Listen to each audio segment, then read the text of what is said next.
No Ecocenado de hoje, uma retrospectiva da Rio+20, considerado o evento ambiental mais importante dos últimos 20 anos. Veja na reportagem de Glauciene Lara.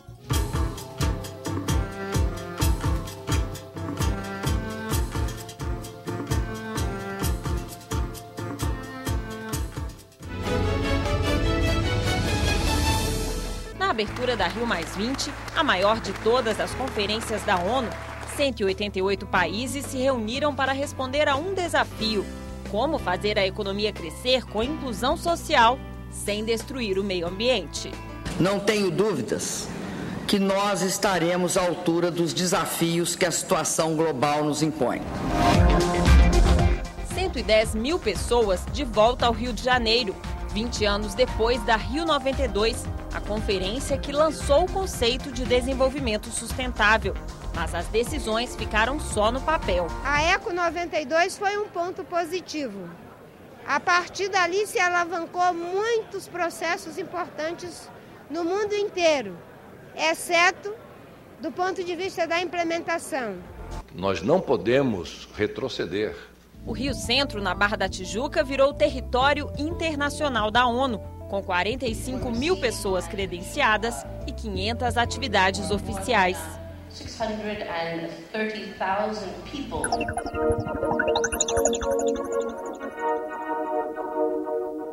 A conferência também teve quase 3 mil atividades paralelas que se espalharam pela Barra, Zona Sul e Centro do Rio de 13 a 23 de junho. A taxa de ocupação dos hotéis chegou a 95%, uma estrutura gigantesca.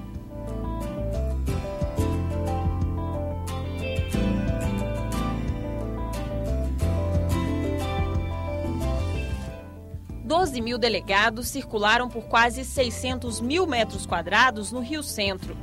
Com tantas diferenças, difícil chegar a resultados comuns, fechar compromissos sem chefes de Estado de peso, como Barack Obama ou a primeira-ministra alemã Angela Merkel. Se viessem ainda era pior, porque vinham dizer coisas que nos iam ainda desmoralizar mais. Iam, por exemplo, dizer que os países desenvolvidos não têm uma dívida ecológica para com os menos desenvolvidos, apesar de estarem a poluir há 150 anos. Chegar a um acordo exigiu um longo processo de negociação. Foram 8 dias de suspense. O rascunho do documento final da Rio+20 tinha que ficar pronto até a cúpula dos chefes de Estado. Todos vieram em busca de um resultado que fosse significativo. Os diplomatas viraram a madrugada e fecharam o texto no prazo, sob a liderança do Brasil. É um quebra-cabeças que não era fácil de concatenar e que temos agora uma base muito sólida para trabalhar. Um texto simplificado, reduzido de 80 para 49 páginas, sem números e metas, o acordo possível. É um texto equilibrado que todas as partes tiveram que ceder. Essa é a definição de um bom compromisso, onde todo mundo cede alguma coisa. Um documento muito criticado. Eu não posso dizer que seja fraco, porque eu sei que é muito difícil chegar a algum resultado, mas pela pressão que existe por parte da sociedade civil e também de certos governos, se vê que ainda falta caminhar bastante. É um documento que não representa as necessidades que o planeta, nesse momento, exige das lideranças que aqui estão reunidas.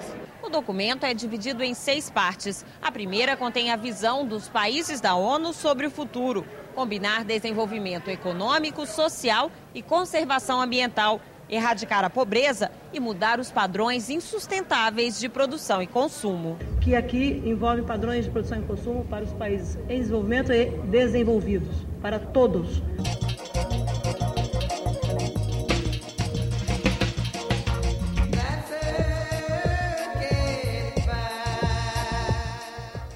A segunda parte reafirma os princípios da Rio92, como as responsabilidades comuns, mas diferenciadas entre ricos e pobres. Na terceira parte, os países da ONU reconhecem o papel da economia verde na preservação do meio ambiente, mas não deixam claro o que ela significa. A quarta parte fortalece o Programa das Nações Unidas para o Meio Ambiente, PNUMA, e cria um fórum de alto nível para o desenvolvimento sustentável. As 2 últimas partes do documento falam de temas específicos da agenda ambiental, como água e florestas. Mas algumas decisões foram adiadas. As metas para alcançar o desenvolvimento sustentável só vão ser definidas em 2014.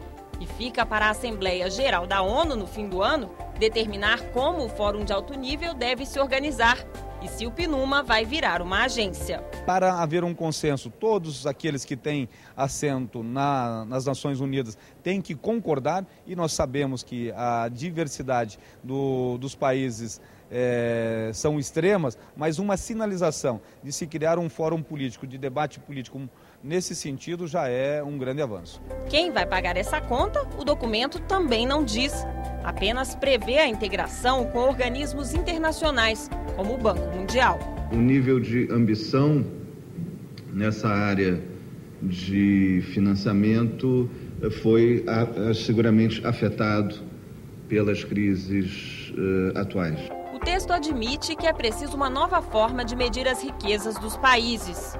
O PIB já não atende, porque ele só olha para o econômico, não olha para o social nem o ambiental. Também reconhece a igualdade racial, uma proposta do Brasil aceita pelos outros países membros da ONU. Para que essa questão do desenvolvimento sustentável possa ser verdadeira, com essa dimensão de inclusão, é preciso acabar com o racismo. Do contrário, os negros, os afrodescendentes continuarão, como na maior parte do mundo, fazendo parte dos setores mais subordinados da sociedade. O documento reafirma ainda a igualdade de gênero, uma vitória que chefes de Estado e de governo comemoraram na reunião da ONU Mulheres.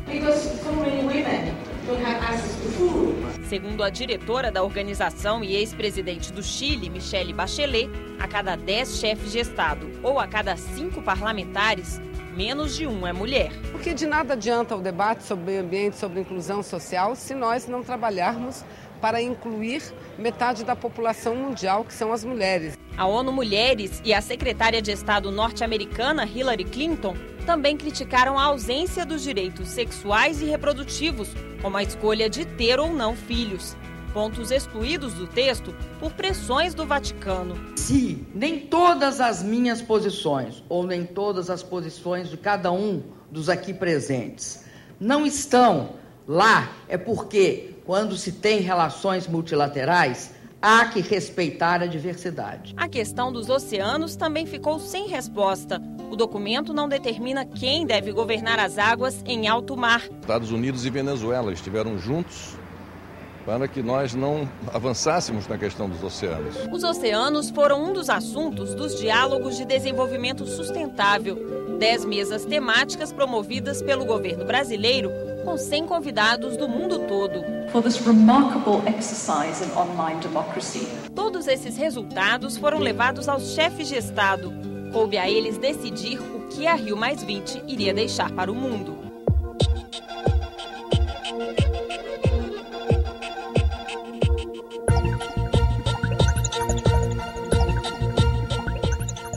Diante dos líderes, a sociedade civil pediu alterações no documento.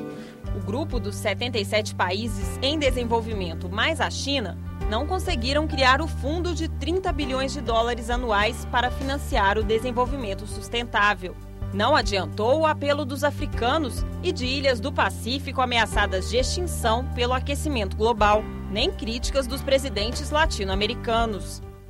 Os países ricos em crise não cederam às pressões. Os negociadores franceses, junto com os negociadores dos países que conformam a União Europeia, juntaram-se aos Estados Unidos e ao Canadá para impedir sequer que pudéssemos ter um documento final. Especialmente pelos países desenvolvidos que estão passando por uma crise econômica extremamente grave, e isso tornou mais difícil um consenso e tornou os resultados mais modestos do que gostaríamos de ter. Inevitavelmente vai chegar um momento em que cada um tem que contribuir com a sua parte. A presidente Dilma Rousseff admitiu que não houve avanços no financiamento e anunciou a doação de recursos para estimular fundos verdes, 6 milhões de dólares para o PNUMA e 10 milhões para os países africanos e pequenas ilhas que podem desaparecer. A liberação do dinheiro depende da aprovação do Congresso. É voluntário, o Brasil põe o que quer, cada um põe o que quer, mas é um sinal de que nós achamos que temos de caminhar nessa direção. O Brasil, a partir do momento em que acolhe a Rio+20, ele passa a ter uma obrigação de dar uma resposta de nível mundial. O Brasil está a fazer uma grande operação, o governo brasileiro, uma grande operação do que eu chamo Photoshop. Isto é, está a ficar melhor na fotografia do que propriamente a realidade, não é?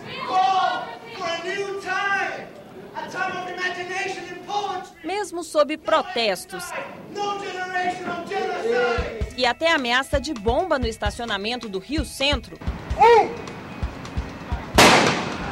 os chefes de Estado aprovaram, por unanimidade e sem modificações, o documento final, o futuro que queremos. I hear no objection. It is so decided.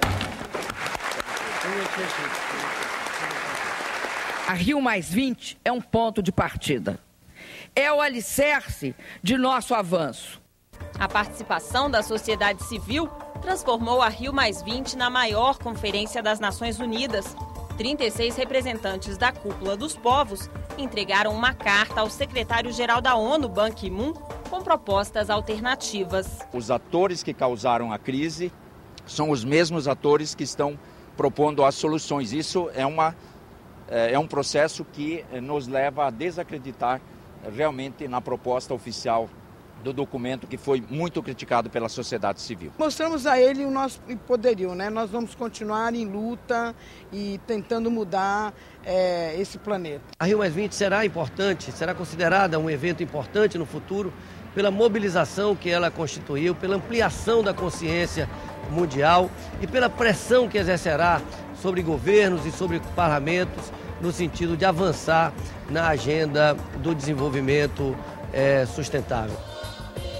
Este foi o Ecosenado de hoje. Entre em contato com o nosso programa pelo telefone 0800 61 2211 ou pelo endereço eletrônico www.senado.leg.br/TV. E até a nossa próxima edição.